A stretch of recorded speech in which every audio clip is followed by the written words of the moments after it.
Welcome to America's Boating Club Houston. We are an organization of boaters. Our goal is safer boating through education, service to the boating community, and great parties. This short video is about environmental laws that make our boating environment better. When we go on the water, we naturally pay attention to our environment. We note the direction of wind, the chance of rain, the status of the tide, and much, much more. We do this because we're prudent mariners. We also pay attention to federal and state boating laws. For example, we make sure we have a life jacket or a PFD for every person on our vessel and a throwable PFD in the event someone falls overboard. There are other boating laws that we need to follow too. A bit of personal history. In 1967, I was 18, just out of high school, and working as a helper on a construction project on the Houston Ship Channel. The foreman told me to take the company pickup and drive to the Port of Houston and collect some parts that arrived and were sitting on the dock. So I went where I was told to go and turned in the paperwork and ended up waiting on the dock, waiting for a forklift operator to load the material. In the ship channel was a freighter, maybe 600 or 700 feet long. The water around the ship was bubbling, like boiling. I asked the operator what was going on. He replied that the waters of the Houston Ship Channel were acid and nothing could live in it. The acid was eating the paint off the bottom of the ship. Fast forward 40 years. I'm an adult leader in Sea Scouts and bringing a boat to an event at the Battleship Texas on the Houston Ship Channel. There in the water, in the ship channel, were jellyfish, and they cannot live in dirty water. Clear proof that over a 40-year period, the ship channel went from being highly polluted to pretty clean. I wouldn't eat fish caught from the Houston Ship Channel, but I don't like fish. My point is the law worked. Today, boaters are required to follow the Federal Pollution Control Act, and it is working. A little history about that particular law. The original Water Pollution Control Act was passed in 1948 and has been amended several times. These days, it is called the Clean Water Act, and Wikipedia has a very good explanation of the history of the act. For boaters, the big thing is oil pollution. The act requires all vessels greater than 26 feet in length to post what is called the MARPOL placard, and it is a reminder of what the law is all about. This is the MARPOL placard. If you create a sheen on the water with oil, you have polluted it and may be fined. It's not hard to follow the law as one might think. For example, if you're going to work on your boat motor, either take it off the boat or get oil absorbent pads from West Marine. These pads absorb oil but not water. A package of 5 pads costs $7.99. They really work, and they're cheap compared to a $5,000 fine. Oil is not the only kind of pollution for Texas waters. Zebra mussels are in several Texas lakes and would like to not let them spread. The Texas Parks and Wildlife Department has a movie that explains the situation, what the legal requirements are, what you must do, and how obeying the law is a good environmental deed. Texas is one of the best places in the country for boating and fishing. However, that may not always be true. Right now, our lakes and rivers are under attack by zebra mussels. And if we don't do the right thing, Texas could be changed forever, and not in a good way. Zebra mussels are an invasive species which first appeared in Texas in 2009. They have been found in North Texas water bodies and threaten to spread throughout the state. They attach to any hard surface in the water, such as boats, pipes, and docks, causing damage and resulting in increased operational and maintenance costs.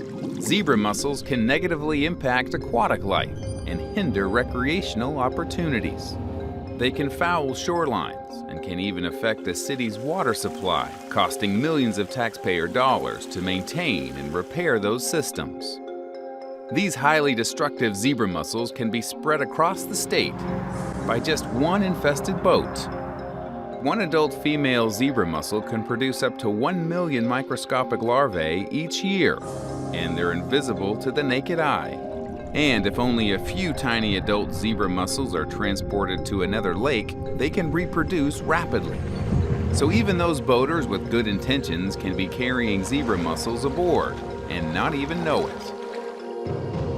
Unfortunately, once zebra mussels become established in a water body, it is too late. There is no known way to get rid of them.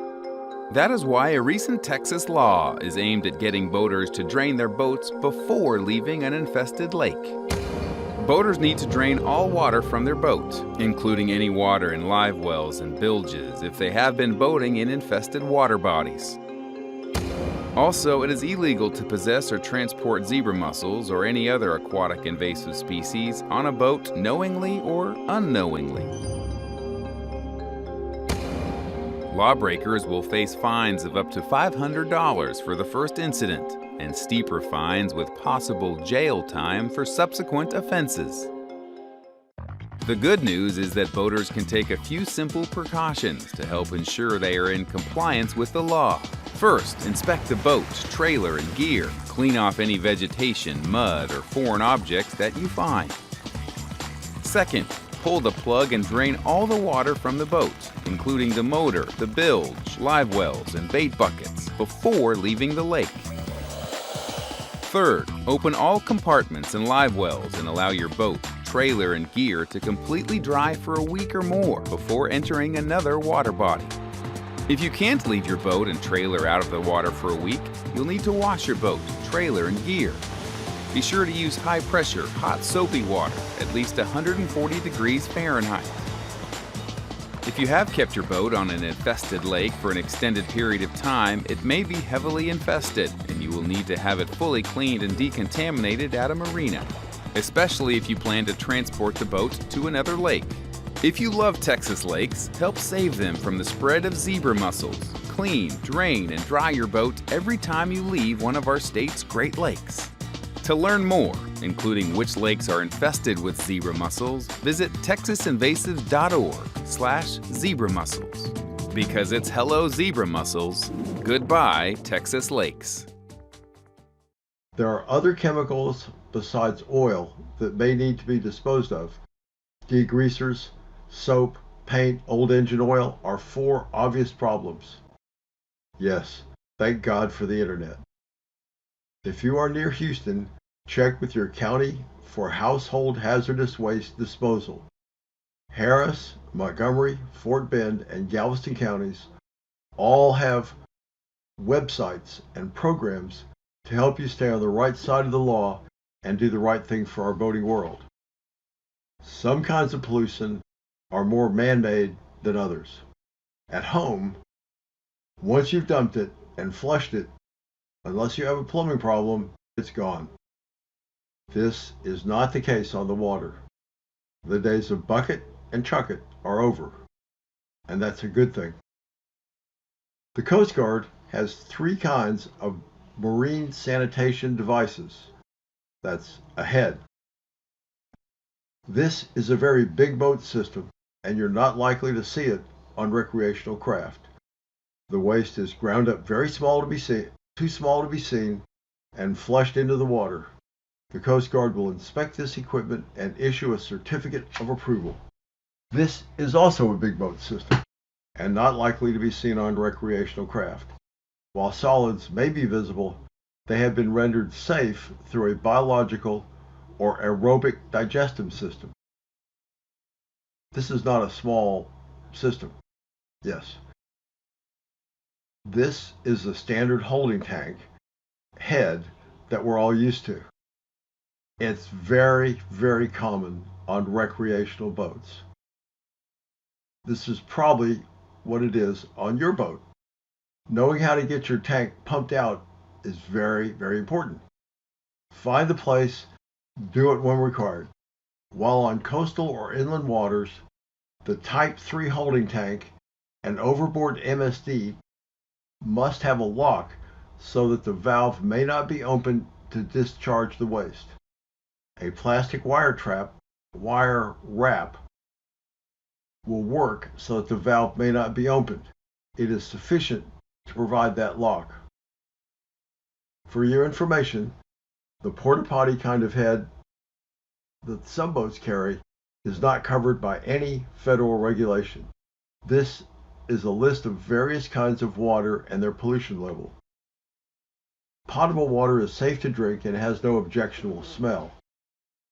This does not mean that it can't smell bad, just that the people who don't have to drink it don't mind the smell. Salt water is not normally considered drinkable. Gray water is also not drinkable because of soap or food particles from washing dishes. Black water, as we said earlier, contains human waste and is, of course, not drinkable. Two thoughts. Salt water is also contaminated with bacteria. On the open ocean, wounds must be cleaned with soap and water and an antibacterial ointment. This is the absolute minimum treatment for wounds which have been involved in seawater. Gray water being fresh water that is used for personal actions, washing dishes, clothes, bathing, and shaving. You get the idea. It's good for the lawn or other irrigation activities, but what do we do with it on the water? Gray water is a local issue. Texas law makes no mention of gray water. However, counties and cities have made laws that regulate gray water. Municipalities around Clear Lake have ordinances that prohibit the discharge of any substance, including gray water, into Clear Lake. That's it, a summary of the boating environmental laws for Texas. Brought to you by America's Boating Club Houston. Have a nice day and have fun on the water.